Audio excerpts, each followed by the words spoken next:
Muy buenas tardes a todos. Qué bueno estar nuevamente en la casa del Señor. Que el Señor los bendiga a todos. Reciban un abrazo amoroso de mi parte. Yo soy uno de los pastores asociados de Community of Hope, Mitchell Nazario, pastor de Community of Hope Español. Y les quiero dar las bienvenidas particularmente si nos están visitando por primera vez. Sé que hay varias personas que nos están visitando, así que siéntanse amados, siéntanse parte de esta iglesia. Y nos honran verdaderamente con su presencia. Los que nos están viendo igualmente por nuestro canal de YouTube, bienvenidos y gracias. Bien, estamos en la tercera semana de nuestra serie, Nosotros el Pueblo. Y Nosotros el Pueblo es el preámbulo de la Constitución de los Estados Unidos. Hemos estado hablando sobre los procesos electorales que están por ahí a la vuelta de la esquina. Estamos apenas 2 días de las elecciones, va a ser el día 5. Y hemos notado que eso crea mucha ansiedad entre las personas, hay mucha preocupación. Dependiendo de cuál bando tú estás, te ubicas, piensas que el candidato de otro partido es el anticristo. Y hay ansiedad de qué va a ocurrir después de las elecciones. Muchos piensan que es Armagedón, que es el fin del mundo, que es el fin de la democracia, que si el fascismo, que si el comunismo. Y hay mucha ansiedad entre las personas. He notado que desafortunadamente estos niveles de ansiedad también se observan dentro de personas que se llaman cristianos, que no deberían de tener esos niveles de ansiedad porque nosotros tenemos nuestro rey y nosotros descansamos y tenemos esperanza. Nuestra esperanza no está puesta en ningún ser humano aquí en la tierra, sino que está puesta en Dios nuestro Señor. De hecho, Jesús dijo que su reino no está aquí en la tierra, su reino no está aquí, sino que su reino está en el cielo. ¿Recuerdan cuando él estuvo ante Pilato? Y el cristianismo se presentó desde los tiempos primeros de la primera iglesia como la tercera alternativa. Todos los gobiernos tienen un partido que está liderando el gobierno, y hay un partido de oposición, así que hay 2 caminos, solamente uno de derecha, otro de izquierda. Pero el cristianismo fue tan efectivo en ese primer siglo porque ellos fueron contraculturales, y eso lo discutimos en el primer mensaje. Ellos se presentaron como la tercera alternativa, y esa es la alternativa que nosotros debemos de buscar y honrar. Jesús, el reino de Jesús no está aquí en la tierra, está en el cielo. Y dice Filipenses 3:20 que nosotros somos ciudadanos del cielo. Nuestra ciudadanía no está aquí, aunque sí tenemos una responsabilidad para con nuestro país donde vivimos, una responsabilidad ciudadana de ir a votar y participar en los procesos electorales. Pero también las Escrituras dicen que somos extranjeros y peregrinos aquí en la tierra. Salmo 119:19, en esta tierra soy un extranjero. Y en el capítulo 11 de Hebreos, cuando habla de los héroes de la fe, que mencionan empezando con Abel, Enoc, Noé, Abraham, Jacob, José, Rahab la ramera, mencionan a Samuel, a David, mencionan a los profetas. Los héroes de la fe están en ese capítulo 11, pero mira lo que dice el verso 13 de ese capítulo. Conforme a la fe murieron mirándolo de lejos y creyéndolo y saludándolo y confesando que eran extranjeros y peregrinos sobre la tierra. Así que los hombres grandes de la fe eran extranjeros y peregrinos, y nosotros también somos extranjeros y peregrinos. No sé cuántos recuerdan ese himno del himnario metodista. Bautistas lo tienen también, y los adventistas y todo. Soy peregrino aquí, mi hogar lejano está. ¿Han escuchado ese himno? Sí, soy peregrino aquí, mi hogar lejano está, en la mansión de luz, eterna paz y amor. Embajador yo soy del reino celestial en los negocios de mi rey. Yo no lo canto porque si comienzo a cantar se me vacía la iglesia, ¿verdad? Así que no lo canto, pero esa es la letra. Y lo que queremos hacer el día, en la tarde de hoy, no es hablar de política, ni hemos estado hablando de política. No queremos mezclar la política con la religión, porque cuando tú mezclas política con religión, ¿qué va a ser el producto al final? Política, ¿verdad? Eso es como una batalla media perdida. Y no hemos estado hablando de eso. Lo que queremos es transmitir el entendimiento de que nosotros como ciudadanos del reino somos distintos. Y nuestro enfoque, la manera en que abordamos los procesos electorales en este país y en los países de donde vinimos, tenemos que ir con la mentalidad de Cristo, pensando que nosotros somos hijos del reino, pertenecemos a otro reino, somos forasteros aquí en la tierra. Y esa debe ser la actitud de nuestro corazón. Vamos a hablar de otra cosa bien interesante esta tarde también, pero antes quiero hablar de comida. Hace 2 semanas celebramos el sábado antepasado el Festival de Otoño. ¿Cuántos estuvieron en el Festival de Otoño? Estuvo bien bueno, ¿no? Bien concurrido, bien positivo. Tengo algunas imágenes que quisiera compartir con ustedes de ese festival. Hubo una muy buena participación. Me disculpo por la calidad de la imagen, no sé por qué salió tan borroso. Pero hubo una muy buena participación de nuestra iglesia. Quiero que detengan la imagen ahí, que no adelante más, por favor. Una muy buena participación de la iglesia. Teníamos 3 carpas. Tenemos que honrar a las hermanas que prepararon esas comidas, ¿verdad? Habían arepas, empanadillas venezolanas, colombianas, arepas venezolanas, empanadillas puertorriqueñas, habían postres, había de todo. Y los americanos se dieron cuenta que la comida que es de verdad es la latina. La alternativa que tenían eran hot dogs que estaban vendiendo en otro kiosco.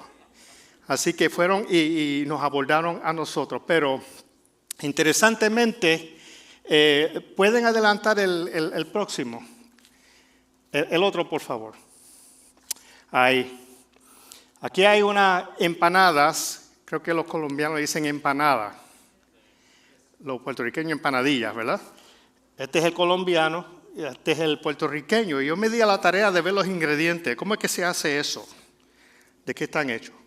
Y las empanadillas tienen, la masa incluye harina, aceite, agua y sal. Harina, aceite, agua y sal. Pero si lo va a hacer de carne, ahí hay más ingredientes. Las empanadas de carne incluyen carne molida, papa, cebolla, pimientos verdes, rojos o amarillos, sofrito, ajo, aceituna, sazón con culantro, salsa de tomate, cilantro fresco, orégano, comino, vinagre, agua y sal a su gusto. ¡Wow! Qué clase, qué listón de ingredientes, ¿verdad? Pero ¿saben qué? Si consumimos alguno de estos ingredientes por separado, no nos va a gustar. Imagínense comer sal solo, o una cebolla. Alguien aquí que come cebolla solo, o ajo, o vinagre. No sabe bien, no lo digerimos bien, nos podemos enfermar inclusive. Pero eso, si viene el chef, ¿verdad? El que los cocina, como las damas de esta iglesia, que lo preparan todo siguiendo la receta en las cantidades correctas, lo que sale al final es un producto sabroso. Sabroso, ¿verdad? Y cada una de esas empanadillas, lo busqué, 287 calorías. Si ustedes son como yo, que me como 4 de una sentada, ya hay 1100 calorías en las 4 empanadillas esas. Y eso sin incluir después el arroz y la habichuela, la carne que uno va a comer después, ¿verdad? Eso es el aperitivo. Así que, pero así es nuestras vidas también. Nosotros, a medida que hemos crecido y hemos vivido la vida, hemos estado expuestos a tantas situaciones, a tantas cosas que nos disgustan, pruebas, tentaciones, momentos de luto, momentos de dolor, situaciones que en vez de ayudar quizás a nuestro crecimiento espiritual nos tiran de rodillas, producen dolor. Pero vamos a ver hoy y vamos a aprender, y me estuvo bien interesante que Keren me dijo, Keren leyó un verso de Romanos 8:28. Ella no habló con nosotros. Ella no sabía que ese versículo iba a ser el verso principal del mensaje de hoy. Es un espíritu, ¿verdad? Que se está moviendo. El Señor tiene algo que le quiere decir a todos los que estamos aquí en esta tarde. Hay un mensaje de parte de Dios para los que estamos aquí. Y Dios es el maestro, el chef que coge todo lo que nos ha pasado en la vida, bueno y malo, y vamos a elaborar sobre eso, y lo convierte en algo que es sabroso. Amén. Vamos a entrar a las Escrituras. Estamos en el libro de Romanos, capítulo 8, versículo 28. Romanos 8, 28. Ya Keren lo leyó, pero yo lo voy a leer otra vez. Y le voy a pedir, por favor, a aquellos que puedan, favor de ponerse en pie, en reverencia a la palabra del Señor. Y así dice la palabra de Dios en el nombre del Padre, del Hijo y del Espíritu Santo. Ahora bien, sabemos que Dios dispone todas las cosas para el bien de quienes lo aman, los que han sido llamados de acuerdo con su propósito. Léanlo conmigo todos. Ahora bien, sabemos que Dios dispone todas las cosas para el bien de quienes lo aman, los que han sido llamados de acuerdo con su propósito. Palabra de Dios para el pueblo de Dios. Vamos a orar. Padre, en el nombre de Jesús, ante tu presencia venimos pidiendo que tú te glorifiques en esta tarde. Queremos escuchar tu voz, queremos que tú nos ministres, queremos que tú hables a nuestro corazón, que tú nos enseñes, Señor, el mensaje que tú quieres que nosotros aprendamos. Sobre todo, ayúdanos a ponerlo por obra, ayúdanos a reconocer en esta temporada electoral de que tú eres nuestro Rey, de que tú eres nuestro Señor, de que tú eres nuestro Presidente. Y nosotros te adoramos a ti y te servimos a ti sobre cualquier otro ser humano. En el nombre de Jesús, amén. Pueden sentarse los hermanos. Vamos a coger este versículo y vamos a desmenuzarlo un poquito. Esta conversación, en vez de un sermón, quizás luzca un poquito más como un estudio bíblico, pero quiero desmenuzar ese versículo.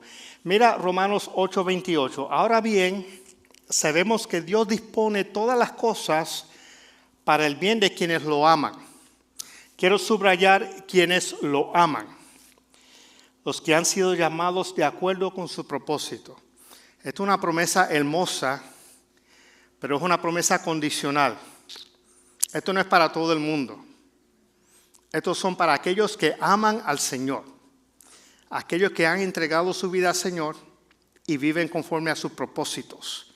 La Biblia es claro con esto. Esto quizás es una de las razones más fuertes, más importantes que deberían de convencerte. Si tú estás navegando la vida y tienes curiosidad por el cristianismo, no has entregado tu vida al Señor, si tú quieres que todas las cosas trabajen para el bien, tienes que entregarle tu vida al Señor, tienes que amar al Señor.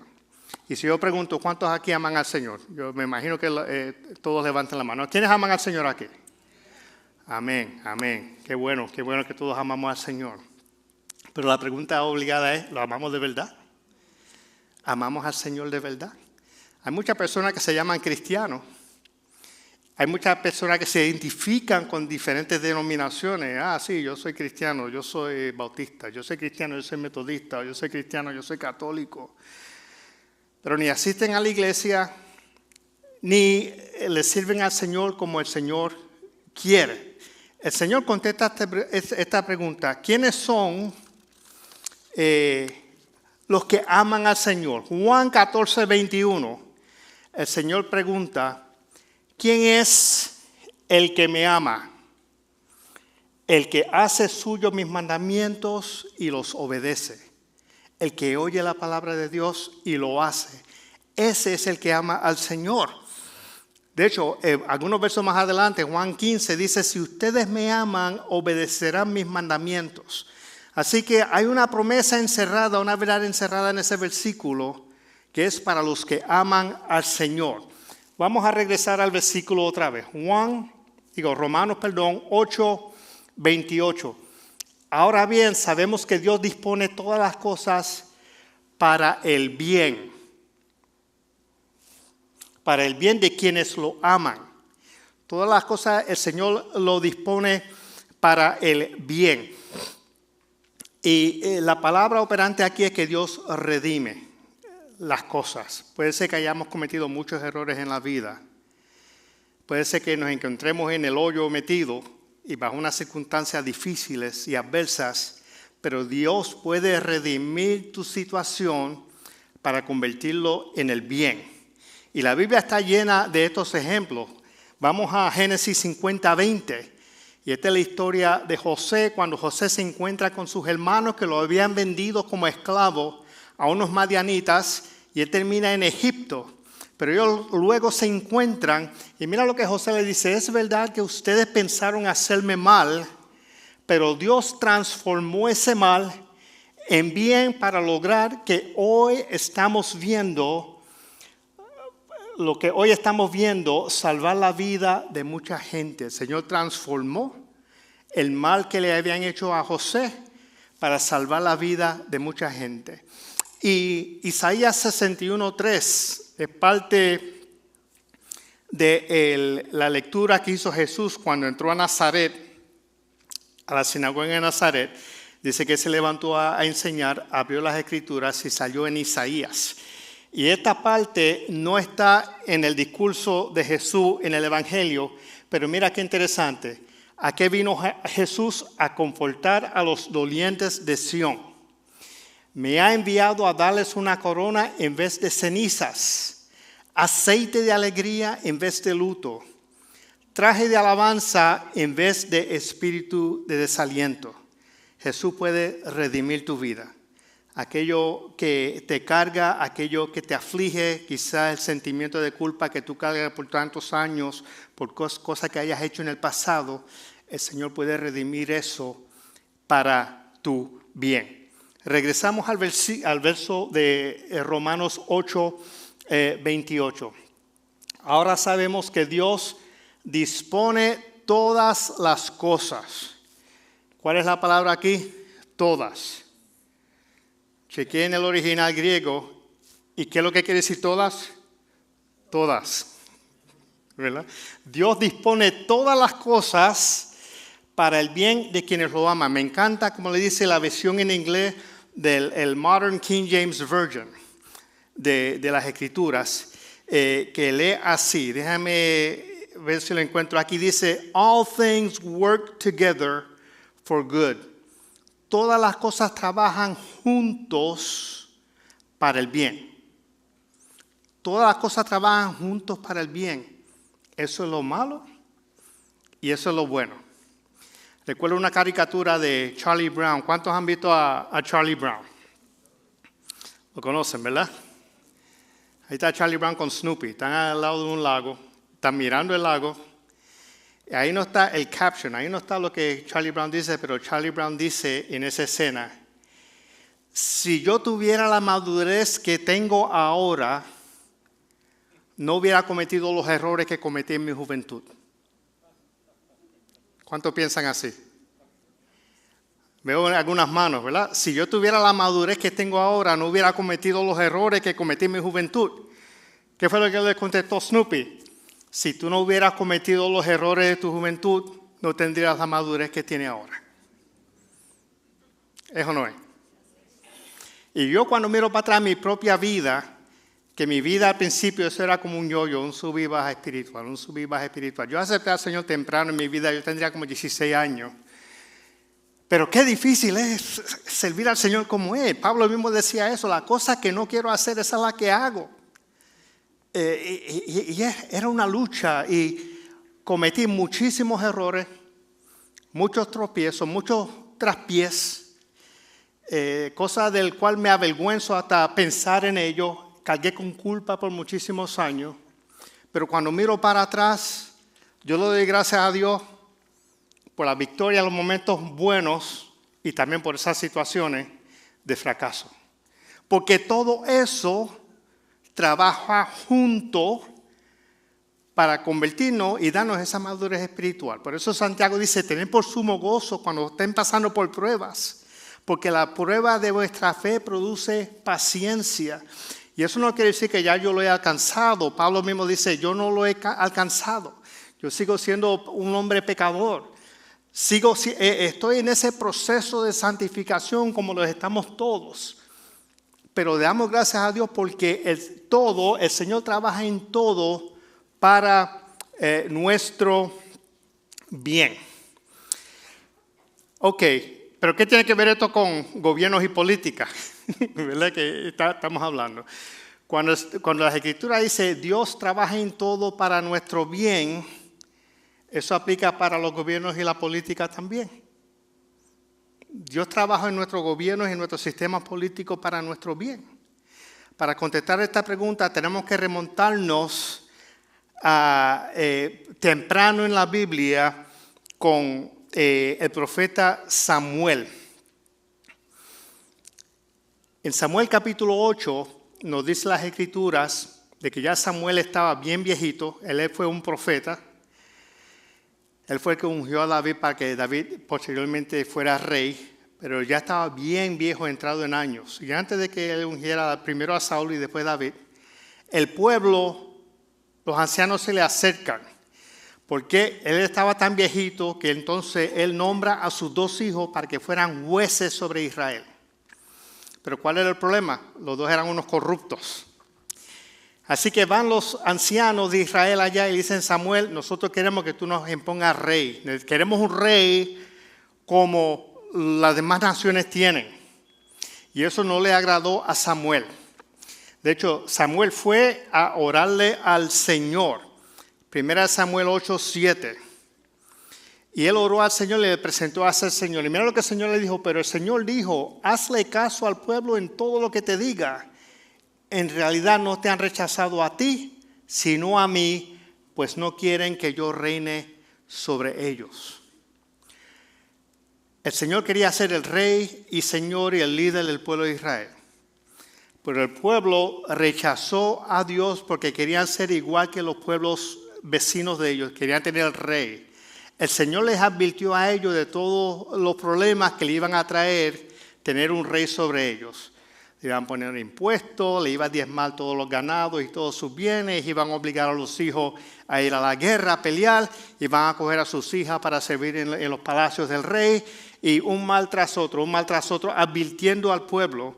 Pero aún así el pueblo en 1 Samuel 8, 18 a 20 dice, el Señor dijo, y clamaréis aquel día a causa de vuestro rey que os habréis elegido, mas Jehová no os responderá en aquel día.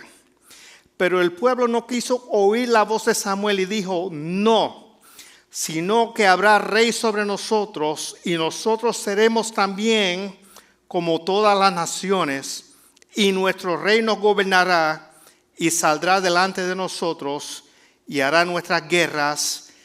O sea, ellos rechazaron al Señor, querían ser iguales a los países vecinos.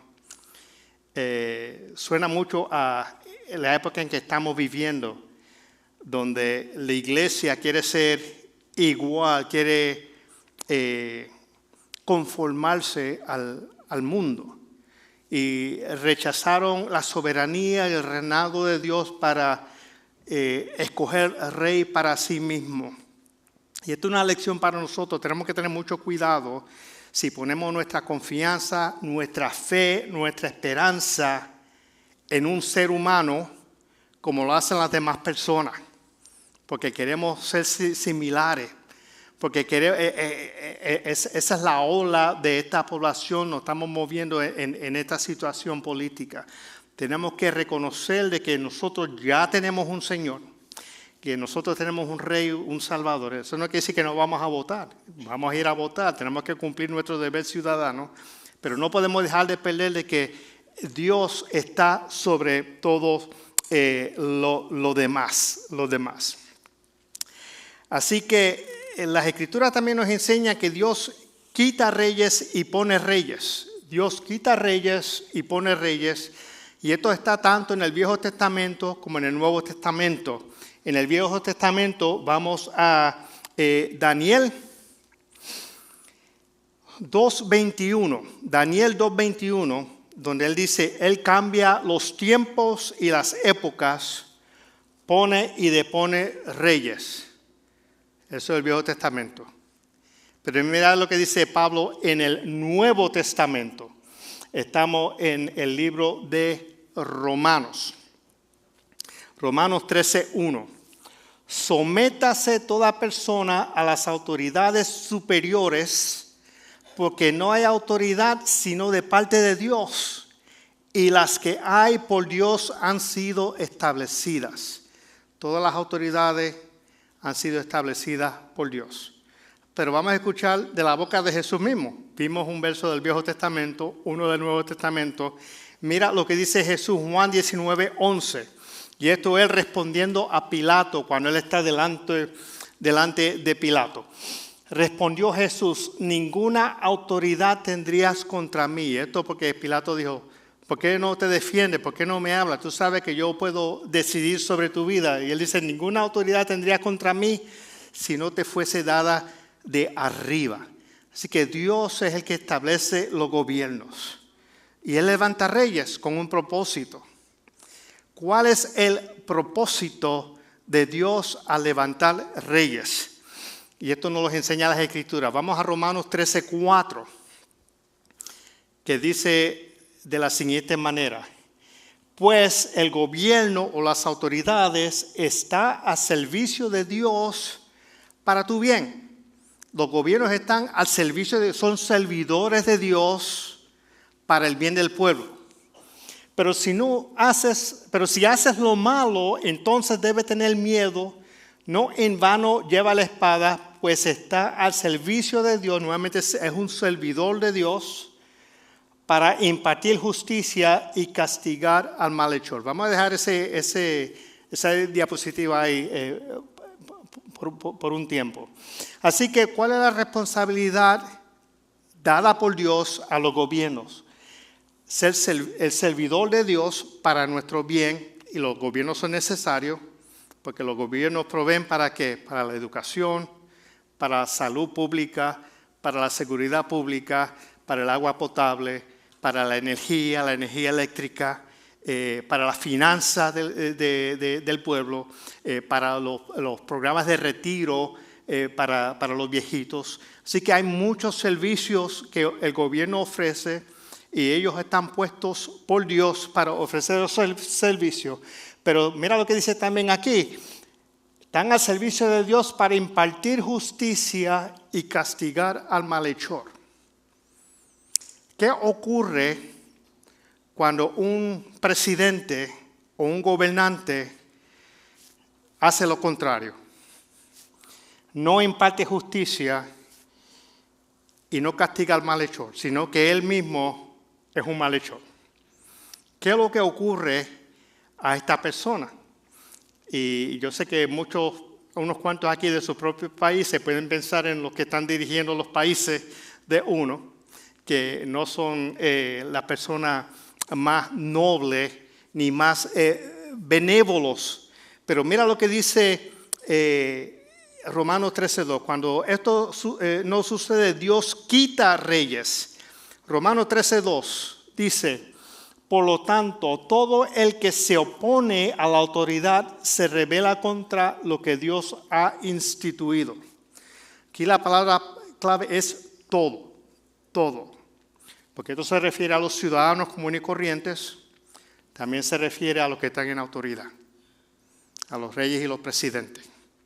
Porque ellos responden, son servidores de Dios, ellos responden a la autoridad más suprema, que es Dios mismo.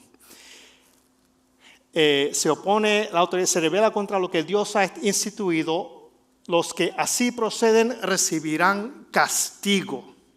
Y la Biblia está llena de historias, de casos de reyes que fueron destituidos por Dios porque ellos se excedieron en los abusos y en sus excesos y en maltratar al pueblo y a guiar al pueblo por el camino equivocado. Uno de ellos fue Nabucodonosor.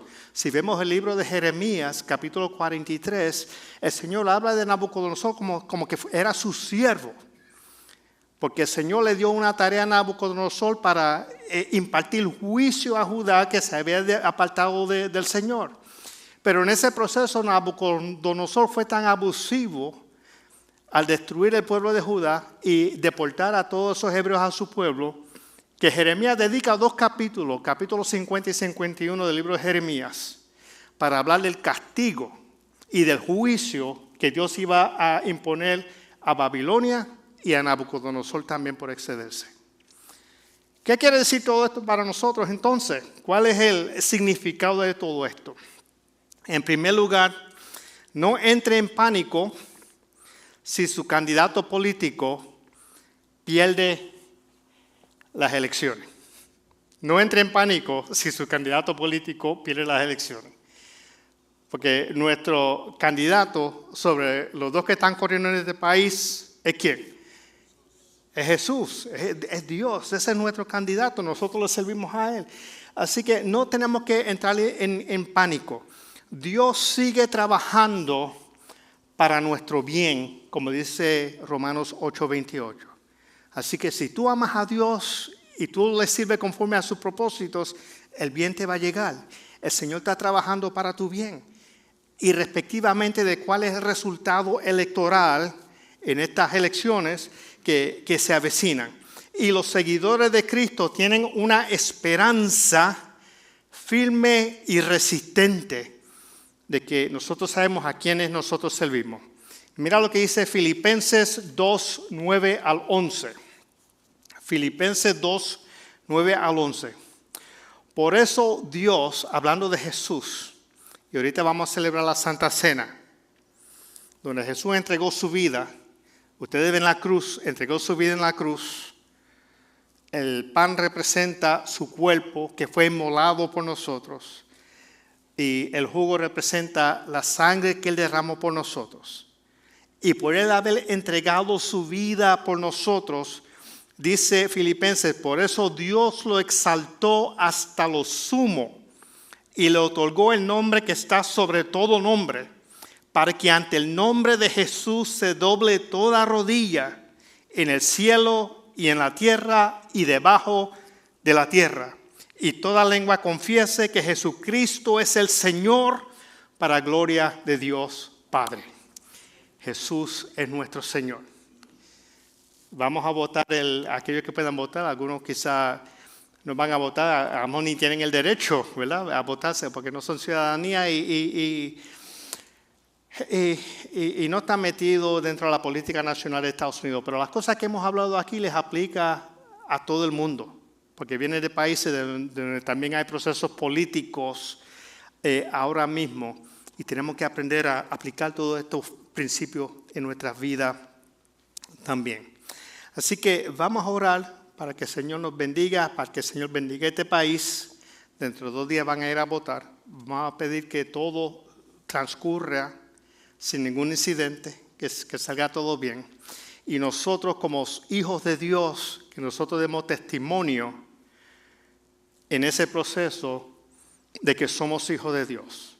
Y ejerzamos el voto para adelantar el reino de Cristo. Voten por principio, voten por bíblicamente, voten bíblicamente por su candidato.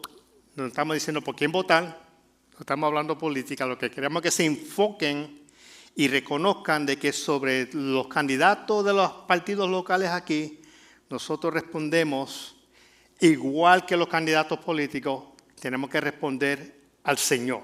Amén. Vamos a orar. Padre, en el nombre de Jesús te damos gracias por esta tu palabra. Te pido que tú lo atesores en nuestros corazones. Que tú nos ayudes, Señor, a servirte como ciudadanos del reino. Que nos consideremos, Señor, peregrinos en esta tierra. Y que podamos vivir, Señor, conforme a tu palabra. Enséñanos a amarte, a vivir en tus propósitos, Señor. Y ayúdanos a ser sal y luz de la tierra en este mundo. Que las personas pueden ver en nosotros algo distinto. Una manera de proceder distinto, Padre Santo. Te lo pedimos en el nombre de Jesucristo. Amén. Amén. Amén. Damos gracias a Dios por su presencia en nuestros medios. Voy a invitar a las personas, si vinieron por primera vez a salir, preséntense al mostrador. Para compartir información, queremos mantenernos en contacto con ustedes. Y si alguien tiene alguna necesidad de oración, los invito a que pasen al frente. Tenemos un grupo de hermanos que están dispuestos a orar por ustedes. Recibamos la bendición pastoral.